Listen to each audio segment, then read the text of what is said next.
አጨክን በእናትህ አጨክንም ታምራት እኔ ፈለኩ ነው ከተመልክቴ ስሙ አይዞ እስኪ ታሪኩን እንገሩን ከልጁ ጋር የተጠፋፉበትን በ97 ሐምሌ 6 ቤት የወጣው ነው እኔ በተኛበት ሆነ ሰው ጓደኛ ጋር የሚሄድበት ነበርኝ እዛ ሂጀትን መጣ ድረስ ቤት ወጣ ከዛ ወዲያ አልተመለሰም ቤት ወጣ በኋላ በየቤተክርስቲያኑ በየእንትኑ ፈልጌም አላገኘሁም ግን በአመቱ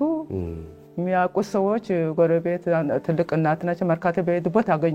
አገኝቶት እዚህ ምን ትሰራለህ ብለው ሲሉት አይ እዚህ ዝም ብዬ ለተጓደኞቼ ጋር ነኝ ብሎ እንደዚህ አለኝ ሂጂ አንድ ቀን እኮ ታምራት ጠፍተዋል አላወቁም ብዬ ተነግራቸው ታምራት እኮ መርካቶ አይቼዋለሁ እንደዚህ አውቶቡስ ላይ ተጠብቆ አግኝቼዋለሁ እመጣለሁ እናቴ ታገኙሻት እመጣለሁ በያ ብሎኛል እድሜው ስንት ይሆናል እድሜ በዛ ሰዓት 25 ይሆናል ሴትያት ያገኛቸው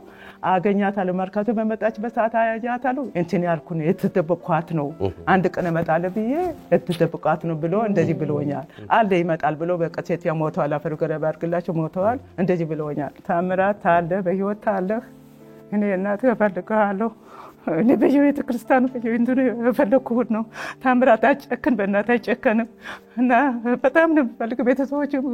በስልክ እፈልግኩት ነው አጨክን በእናትህ አጨክንም ታምራት እኔ እፈልግኩት ነው ከተመልክቴ ስሙ አይዞት